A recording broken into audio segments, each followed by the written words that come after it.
रियासती वजीर जोपल्ली कृष्ण राव ने बीआरएस के वर्किंग प्रेसिडेंट केटीआर पर सख्त तनकीद की। कांग्रेस भवन में मीडिया से बात करते हुए उन्होंने कहा कि केटीआर हुकूमत गिराने की बात कहकर अवाम को गुमराह कर रहे हैं।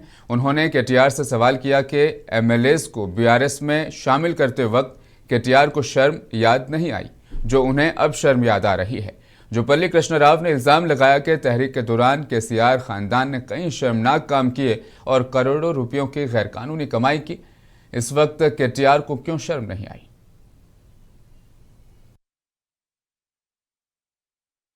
కేటీఆర్ గారు మాట్లాడుతూ ఈ పార్టీ ఫిరాయింపులు జరిగినాయని, దానిపైన ఏదో జరిగిందని, ఫిరాయించిందని మాట్లాడుతూ సిగ్గుందా అనే మాట మాట్లాడాడు. పార్టీ ఫిరాయింపులు జరిగినాయా జరగలేదా ఏంది అనేది అది ఏదున్నా సుప్రీంకోర్టు పరిధిలో ఉంది, వాస్తవాలు అనేది తెలుస్తాయి. అయితే ఎమ్మెల్యేలకు సిగ్గుందని మాట్లాడాడు. ఈ సందర్భంగా కేటీఆర్ను నేను ఒకటే ప్రశ్నిస్తా ఉన్నా. న్యాయస్థానం ముందున్నటువంటి అంశాన్ని గురించి మాట్లాడుతూ ఉన్నాను.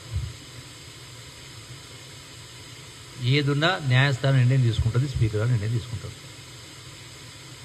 సిగ్గుందా అనే పదం ఎందుకు ఇప్పుడు జ్ఞాపకం వచ్చింది కేటీఆర్కు?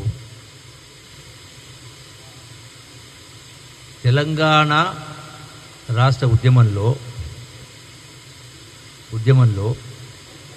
వందలాది మంది బిడ్డలు ప్రాణత్యాగాలు చేసి